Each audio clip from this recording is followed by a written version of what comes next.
The Moldova Film Studios present Rude Awakening. This is a photograph of the Lazaretny couple who reside in Chisinau. 3 years ago, naively believing Zionist propaganda, they went to Israel. Their daughter Anna refused to go with them. Soon she began receiving from her parents letters full of anxiety and remorse. The Lazaretnys paid heavily for leaving their homeland. We are prepared to go down on our knees and ask forgiveness for our mistake, they wrote.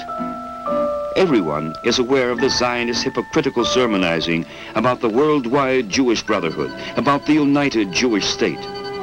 It would appear that a poor Jew's closest friend is Baron Rothschild, the millionaire. There was good reason for naming one of Tel Aviv's main boulevards in his honor. But Rothschild himself is in no hurry to make Israel his home. Let others do that.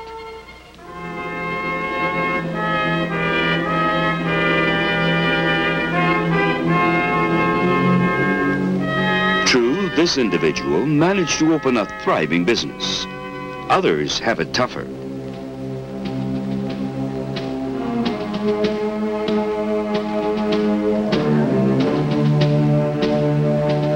How many hopes have been shattered and how many lives have been ruined?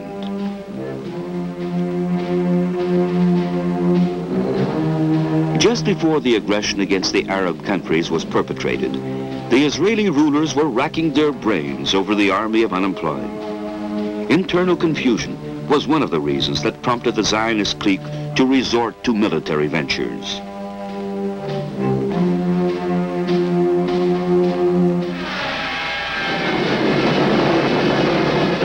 The Israeli extremists are supported by the United States imperialists, who supply them with phantoms and napalm.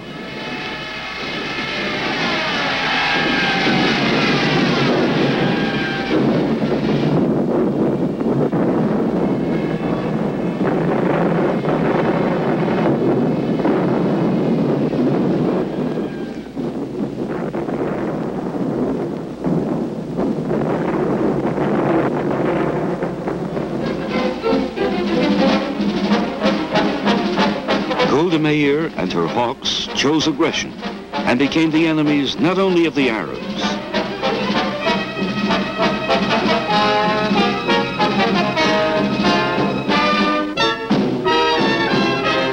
or of these refugees, but of the Israeli people too.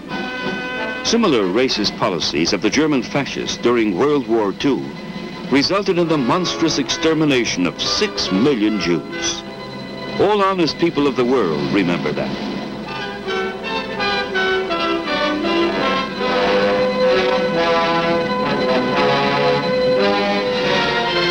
A wave of protest meetings against the Israeli aggressors has swept the Soviet Union.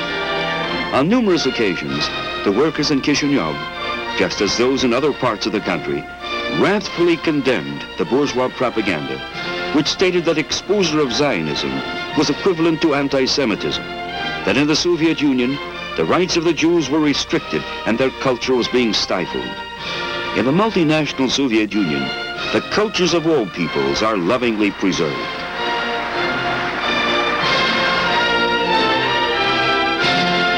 We revere the memory of those who fought for freedom.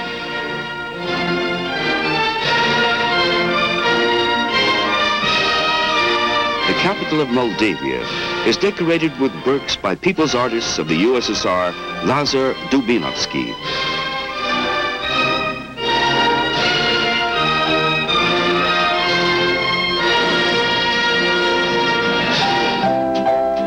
Books by Jewish writers are published in many languages of the USSR.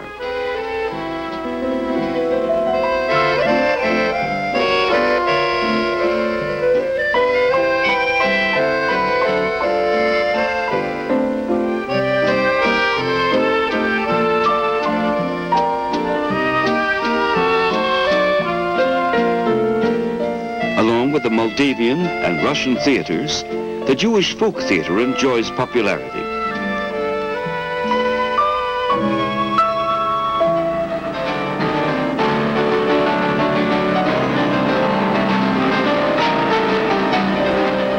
Jewish artistic groups and individual performers are frequent guests of Moldavian cities.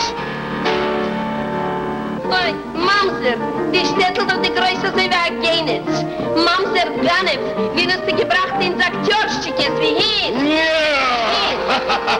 Sagt der Freude der Kosek, du bist dabei auf Famalei mit Geldschmalz.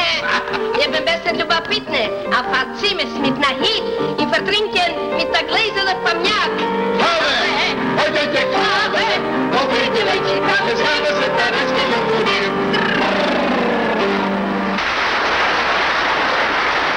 But people have different interests.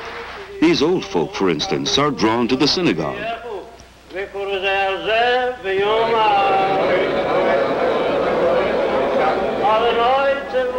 Just before the Jewish Passover, Zionist organizations, as a propaganda gimmick, sent some Soviet Jews parcels of matzah.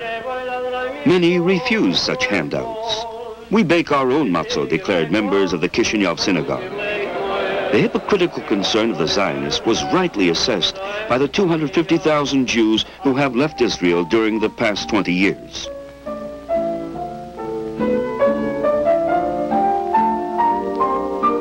Ilya Ryaboy fled from the Promised Land. He wrote, 10 years in Israel were 10 years in a free prison.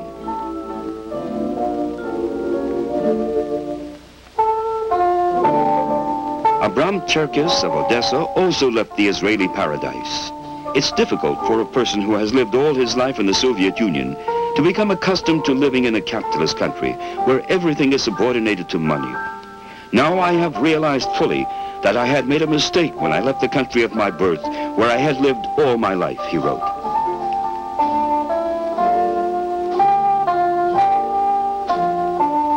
The Lazaretnis, too, begged for permission to return. Being humane, the Soviet people gave them the chance to rectify their misfortune.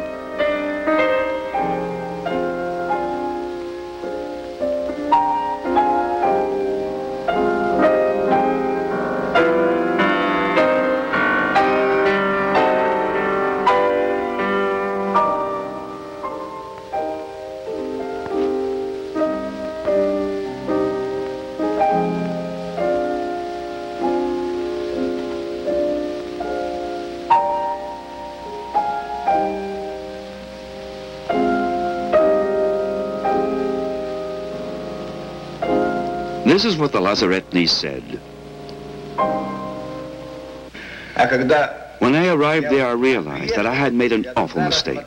The Zionists, in praising their way of life, said their land was a paradise, but there isn't a single word of truth to it. Perhaps only you were unfortunate. Why only me? Almost daily we heard that someone had jumped off either the 5th floor or the 4th floor. And where she worked, 2 persons hanged themselves. There is no way out of the situation.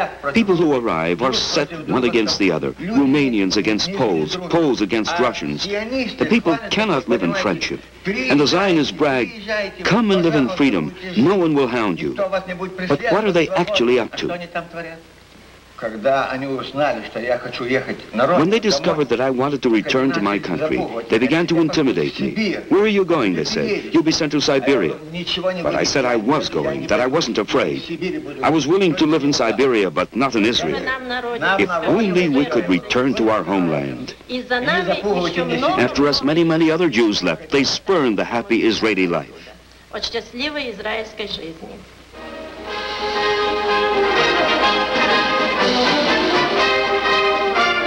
On festive occasions, columns of workers, people of various nationalities, come out into the streets and squares of Soviet cities. They are all happy because they are part of a family of nations and enjoy equal rights.